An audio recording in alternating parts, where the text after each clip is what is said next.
శ్రీ గురుభ్యో నమః. 4లో 24. ఓం బ్రహ్మార్పణం బ్రహ్మహవిః బ్రహ్మాగ్నౌ బ్రహ్మణాహుతం బ్రహ్మైవ తేన గంతవ్యం బ్రహ్మకర్మ సమాధినా. ముందుగా పదానికి అర్థం తెలుసుకుందాము. బ్రహ్మార్పణం అంటే అర్పించే సాధనం కూడా బ్రహ్మమే. బ్రహ్మ పరబ్రహ్మ. హవిహి యజ్ఞంలో అర్పించే ఆహుతులు. బ్రహ్మాగ్నౌ బ్రహ్మమే అయిన అగ్నిలో. బ్రహ్మణాహుతం బ్రహ్మ జ్ఞానం కలవాడిచే. హుతం అంటే అర్పించబడినది. బ్రహ్మైవ తేన గంతవ్యం ఆ యజ్ఞం ద్వారా చేరవలసిన గమ్యం. బ్రహ్మకర్మ సమాధిన బ్రహ్మమే కర్మగా భావించి చేసే ధ్యాన స్థితిలో ఉన్నవాడికి.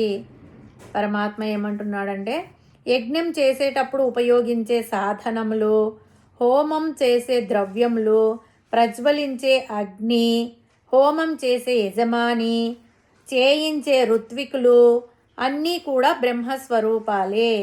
అంతా బ్రహ్మమే అనుకుంటూ ఏకాగ్రచిత్తంతో యజ్ఞము మొదలగు కర్మలను చేసేవాడు తుదకు ఆ బ్రహ్మంలో ఐక్యమైపోతాడు. ఈ భగవద్గీత ద్వాపర యుగంలో శ్రీకృష్ణుడు అర్జునునికి చెప్పాడు. ద్వాపర యుగంలో యజ్ఞములు ఎక్కువగా చేసేవారు. ఇది ద్వాపర యుగంలో సర్వసాధారణం, అందరికీ తెలిసిన విషయం కాబట్టి యజ్ఞం గురించి ఇక్కడ చెప్పాడు పరమాత్మ. దీని అర్థం పరమాత్మ యజ్ఞం గురించి మాత్రమే చెప్పాడు, ఇతర కర్మల గురించి చెప్పలేదు అని అనుకోకూడదు. ఆ రోజుల్లో యజ్ఞం అందరికీ తెలిసిన విషయం కాబట్టి యజ్ఞంనే ఉదాహరణగా తీసుకొని అలా చెప్పాడు. ఈ యజ్ఞం అనే మాటను మనము అన్ని కర్మలకు అన్వయించుకోవచ్చు. ప్రస్తుత కాలంలో యజ్ఞములు అరుదుగా జరుగుతున్నాయి కాబట్టి మనము చేసే ప్రతి కర్మ ఒక యజ్ఞంగా భావించాలి. గీతా జ్ఞాన యజ్ఞం అనే మాట మీరు వింటూనే ఉంటారు. అంటే భగవద్గీతను చదవడము, ఇతరులకు బోధించడము కూడా ఒక యజ్ఞమే.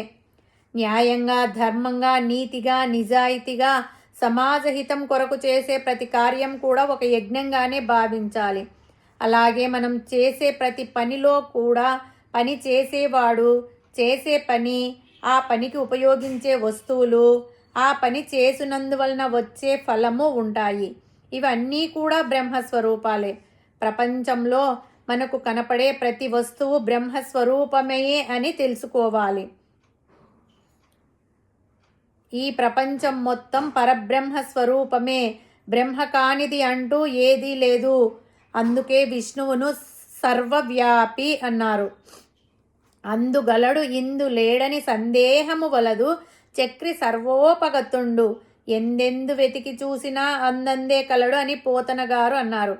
కాబట్టి చరాచర సృష్టిలో ప్రతి దానిలో కూడా పరమాత్మను చూడగలిగిన వాడు ధన్యుడు. ప్రతి వస్తువులో బ్రహ్మను చూడగలిగినప్పుడే మనస్సంతా బ్రహ్మ భావనతో నిండిపోతుంది. కాబట్టి మనం ఏ పని చేసినా అది దైవ కార్యమని చేయాలి. ఇక్కడ మరొక విషయం మనం తెలుసుకోవాలి. ఈ సమస్త సృష్టి, అందులో ఉన్న అన్ని వస్తువులు బ్రహ్మస్వరూపం ఎలా అవుతాయి?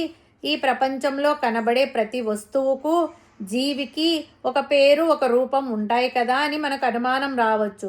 కానీ జగత్ సత్యం కాదు, మిథ్య. అంటే నిరంతరం మార్పు చెందేది అని కూడా మనం తెలుసుకున్నాం. ఉదాహరణకు బంగారంతో ఎన్నో ఆభరణాలు తయారు చేస్తారు. మరలా వాటిని కరిగించి బంగారు ముద్దగా చేసి దాని నుండి వేరువేరు ఆభరణాలు తయారు చేస్తారు.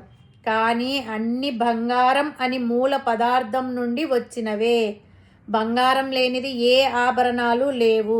అదేవిధంగా ఈ ప్రకృతి అంతా పరమాత్మ నుండి ఉద్భవించింది, నిరంతరం మార్పు చెందుతూ ఉంటుంది. కానీ ఈ ప్రకృతి పరమాత్మ కన్నా వేరు కాదు కదా, ఎందుకంటే ఆయన నుండే వచ్చింది కాబట్టి. ఈ ప్రకృతి అంతా బ్రహ్మమయం అనే మాట కూడా సరి అయినదే. కాబట్టి చేసే ప్రతి పని బ్రహ్మస్వరూపంగా ఏకాగ్రతతో దైవీ భావంతో చేస్తే ఆ పని ఒక యజ్ఞంగా మారిపోతుంది. ఈ ప్రకారంగా కర్మలు చేస్తే ఏమి ఫలితము అంటే ఆ పనికి వచ్చే ఫలితం కూడా బ్రహ్మస్వరూపమే అవుతుంది. అంటే బ్రహ్మ సాయుధ్యం కలుగుతుంది.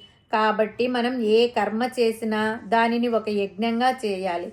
అంటే శ్రద్ధగా భక్తితో చేయాలి. భగవంతుని పరంగా చేయాలి. భగవంతుణ్ణి సేవిస్తున్నట్టు చేయాలి.